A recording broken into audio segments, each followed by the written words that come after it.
Assalamualaikum warahmatullahi wabarakatuh. Waalaikumsalam warahmatullahi wabarakatuh. Pemirsa Palembang Bersyariah, kembali lagi bersama saya Bang Imam Sadali. Ya, pada hari ini kita akan membahas tentang kewajiban kaum muslimin terhadap negeri Palestina, terhadap perampasan yang dilakukan oleh Yahudi. Ya, saya pada hari ini akan ditemani oleh Ustadz Mahmud Jamhur. Ustadz Mahmud sudah hadir di tengah-tengah kita. Assalamualaikum Ustadz. Waalaikumsalam warahmatullahi wabarakatuh. Ya. Apa kabarnya? Alhamdulillah. Alhamdulillah ya. Bang Imam sehat ya? Ya, Alhamdulillah sehat. Ya, kita akan membahas tentang kewajiban kaum muslimin. Ya, Ustadz Mahmud sudah ada di kita. Begini Ustadz, ya, perampasan yang dilakukan oleh orang-orang Yahudi terhadap tanah di Palestina itu kan sudah berlangsung cukup lama. Betul. Ya, dari zamannya Khilafah, ya, Khalifah Umar bin Khattab yang telah dijelaskan oleh Ustadz Wahyudi kemarin. Ya, nah sekarang kita ini akan membahas tentang kewajiban kaum muslimin terhadap saudara kita di Palestina itu yang dirampas tanahnya oleh orang-orang Yahudi. Menurut Ustadz bagaimana? Iya. Jadi kaum muslimin itu dijelaskan oleh Allah itu laksana satu tubuh, ya. Di dalam Al-Quran Allah menyebutkan innamal mu'minuna ikhwatun, ya. Setiap orang yang beriman itu bersaudara. Jadi kita walaupun tidak ketemu dengan mereka di sana, kita itu bersaudara, gitu. Kita bersahadat, kita bertuhankan Allah, ya, yang sama, bernabikan Rasulullah Muhammad SAW yang sama, kiblat yang sama.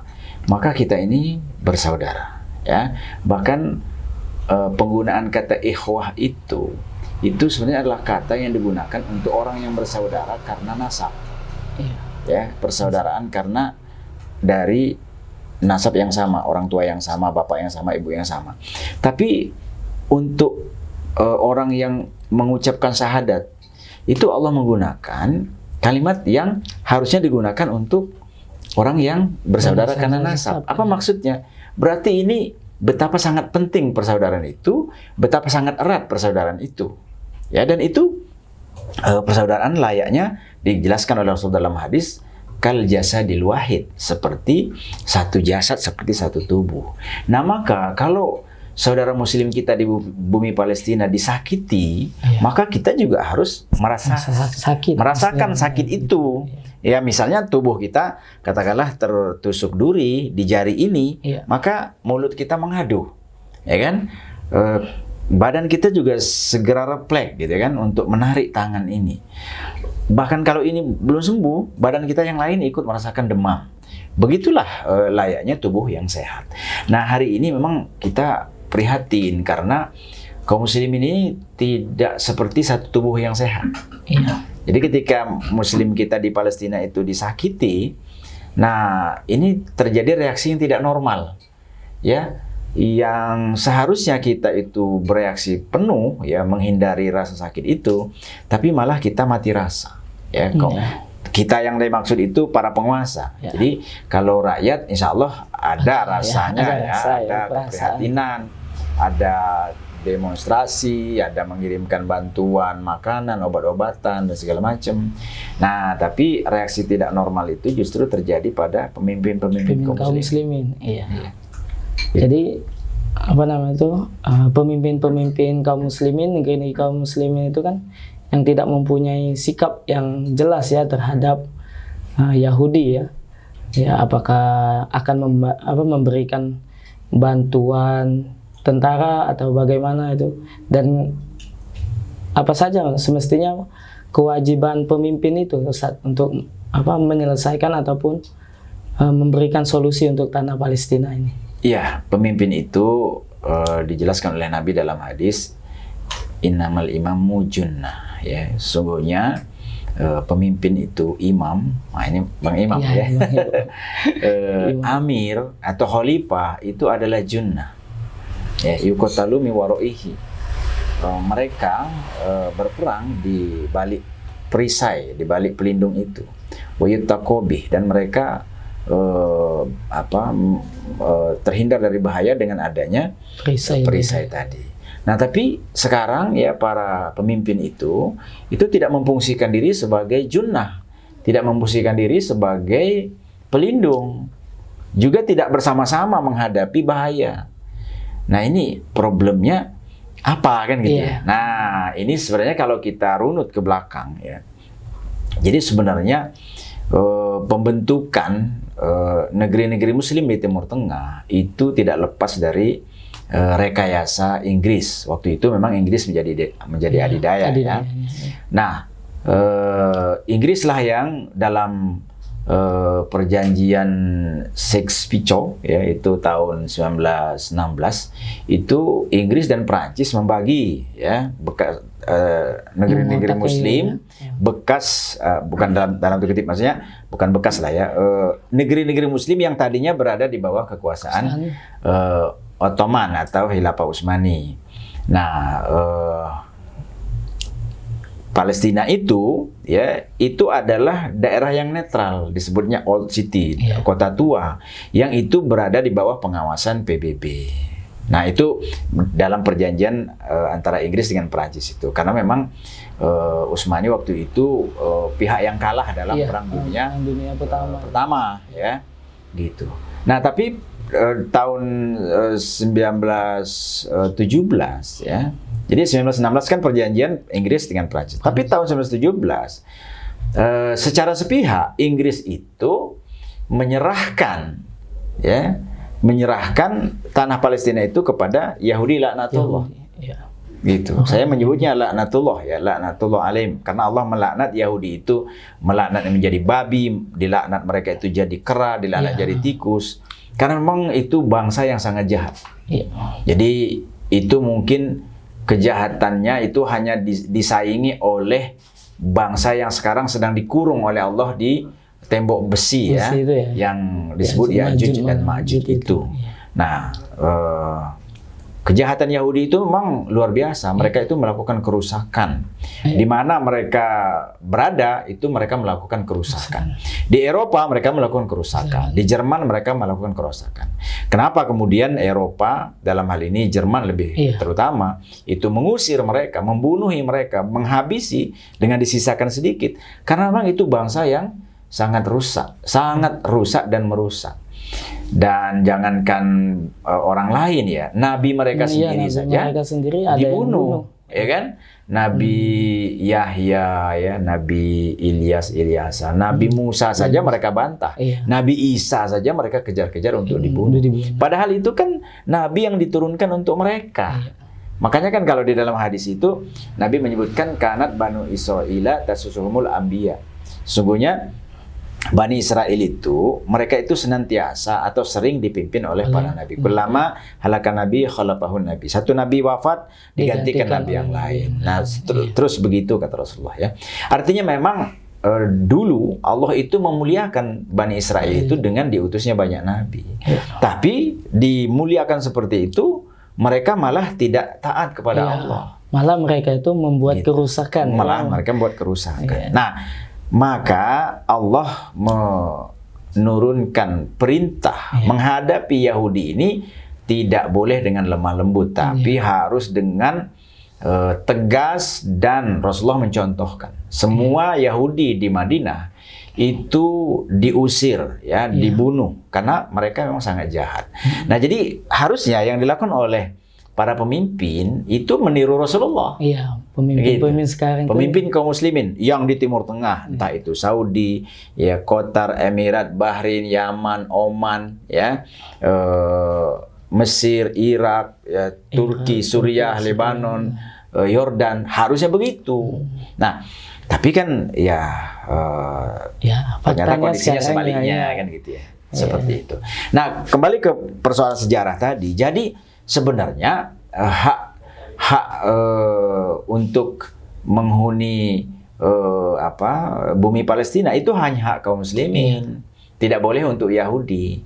Bahkan ketika pendeta Sopronius itu menyerahkan bumi Palestina itu kepada kaum muslimin, ya ada persyaratan yang diajukan oleh orang-orang Nasrani, oleh orang Kristen, yaitu orang Yahudi tidak boleh tinggal di bumi Palestina. Dan itu berlangsung tahun 637, ya 637 sampai tadi itu tahun 1917. Nah, Inggris ya karena dia merasa sebagai penguasa dunia waktu itu, nah dia serahkan secara sepihak dalam perjanjian Balfour ya. Jadi Perdana Menteri Inggris itu menyerahkan ke Yahudi. Nah, inilah sebenarnya pangkal masalahnya. Dan tentu kita juga maklum karena orang-orang kaya, orang-orang ningrat di Inggris itu Yahudi. Ya, di Eropa itu Yahudi. Termasuk juga sekarang walaupun jumlah Yahudi itu di Amerika itu hanya 6-8%, tapi mereka itu yang mengendalikan Amerika. Makanya ada sebutan Amerika itu adalah Yahudi besar, ya kan? Kemudian yang sekarang menjajah kaum muslimin di Palestina itu ya Israel Yahudi laknatullah itu adalah Amerika kecil, gitu ya. Jadi mereka itu sama. Lalu bagaimana kita sebagai rakyat, ya kan? Apa yang kita lakukan? Tentu kita bersikap bersama saudara muslim kita di bumi Palestina. Ya, kita prihatin, kita berempati, kita mendoakan mereka. Ya, kita membantu mereka. Ya, walaupun hanya sekedar berapa ribu, berapa ratus ribu yang itu kemudian dikirimkan untuk obat-obatan dan segala macam. Nah, itu bagi kita sebagai rakyat ya, sebagai umat yang kita tidak punya kekuasaan. Nah, tapi selain itu kita juga harus menyampaikan ke khalayak, ke siapapun, yaitu solusi tuntasnya itu tentu bukan hanya dengan mengirimkan bantuan kemanusiaan. Tapi kita mendorong agar pemimpin kita tadi, pemimpin-pemimpin ini mengirimkan tentara. Tentara kita tuh hebat-hebat loh. Ya kan? Tentara kita tuh jago-jago, ahli-ahli. Kalau dikatakan, oh ini nggak mungkin menghadapi Israel tuh hebat, Amerika tuh hebat, ya. Yahudi tuh hebat. Oh no, ini buktinya mereka nggak bisa berbuat apa-apa, terkencing-kencing. Bahkan hal informasinya 1.500-an ya tentara IDF itu yang terbunuh. Ya, kalau di Palestina yang kebanyakan terbunuh itu rakyat sipil ya. Jadi apa yang bisa kita lakukan? Membantu, ya, mendoakan, iya. Nah, lalu kita mendakwahkan solusinya. Gitu. Solusinya itu adalah para pemimpin kita harus mengirimkan tentara. Gitu. Dan itu bukan tentara perdamaian, bukan tentara penjaga perdamaian, tetapi tentara yang secara bersama-sama, kompak, bersatu, mengusir Yahudi laknatullah itu. Yang sekarang ini mereka menguasai tanah Palestina itu sudah lebih dari 80%. Gitu ya. Jadi kaum muslimin terdesak hanya di titik-titik sedikit saja di Gaza, di Yerusalem, dan juga di tepi barat. Sementara yang lainnya itu sudah dikuasai. Nah, lalu ya selain kita mendorong para pemimpin ini mengirimkan tentara, maka kita sebagai rakyat juga mendorong agar seluruh kaum muslimin itu bersatu padu untuk mengembalikan khilafah. Karena tentunya agak berat nih kalau kaum muslimin tidak bersatu. Maka penting kaum muslimin bersatu dalam naungan khilafah Rasyidah. Ya, dan ya kalau merujuk kepada hadis Rasulullah ya kembalinya khilafah Rasyidah itu insya Allah sebentar lagi. Nah, mudah-mudahan lah ya Allah menunjukkan kemenangan Hamas ini sebagai tanda-tanda awal untuk kembalinya kebangkitan kaum muslimin bersatu dalam naungan khilafah. Jadi solusi jangka pendeknya yang paling keren adalah tentara muslim kita dikirim untuk mengusir Yahudi.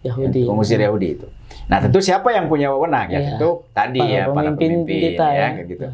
Nah, lalu mereka juga pemimpin itu juga ya kita dorong untuk mengembalikan persatuan kaum muslimin dalam khilafah. Itu di level pemimpin. Nah, di level kita sebagai rakyat, maka tadi ya kita mendoakan, kita mengirimkan bantuan kemanusiaan, dan nah ini yang jangan lupa. Karena kalau kita hanya mendorong orang untuk kirim bantuan kemanusiaan, tetapi kita tidak mendorong masyarakat untuk mengembalikan kekuatan umat, yaitu menegakkan khilafah, ya nanti akan terulang lagi. Tahun depan terulang lagi. Ya kan? Ibaratnya kan ginilah, ada tetangga kita nih, ya kan? Rumahnya kemasukan rampok gitu. Nah, terus diacak-acak rumahnya, kemudian dia bangun kamar sendiri di situ. Si tetangga kita tadi diam di pojokan.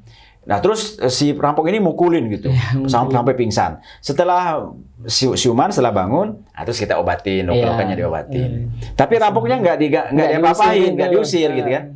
Nah sudah sembuh, nanti dipukulin lagi. Nah, terus kita obatin lagi. Nah ini besoknya begitu berulang terus sudah 76 tahun. Ya, 76 sudah 76 tahun. Ini tentu bukan solusi. Orang yang waras tentu mesti mencari solusi tuntas. Nah, apa solusi tuntasnya? Yaitu kekuatan kaum muslimin harus dikirim untuk mengusir Yahudi laknatullah. Nah, lalu kaum muslimin mengembalikan simpul umat, penguasa pemersatu yang akan melindungi Palestina, melindungi kaum muslimin, menerapkan syariat Islam. Nah, itulah yang disebut oleh Rasulullah sebagai khilafah rasyidah. Itu kewajiban kita. Gitu. Ya. Terima kasih Ustaz atas yang telah disampaikan. Jadi, pemirsa, kesimpulan yang dapat kita ambil adalah solusi bagi Palestina adalah dengan mengirimkan pasukan untuk mengusir para penjajah Yahudi di tanah Palestina. Ya, kemudian kaum muslimin itu, kita sebagai umat Islam itu harus terus ya membantu saudara-saudara kita di Palestina, baik itu dengan doa ataupun dengan harta kita. Kemudian kita juga memperjuangkan kembalinya daulah Islam ya Ustadz, khilafah Islamiyah. Ya, mungkin itu yang dapat kami sampaikan. Jangan lupa dengan acara kami selanjutnya ya di channel Palembang Bersyariah. Terima kasih atas perhatiannya. Wassalamualaikum warahmatullahi wabarakatuh.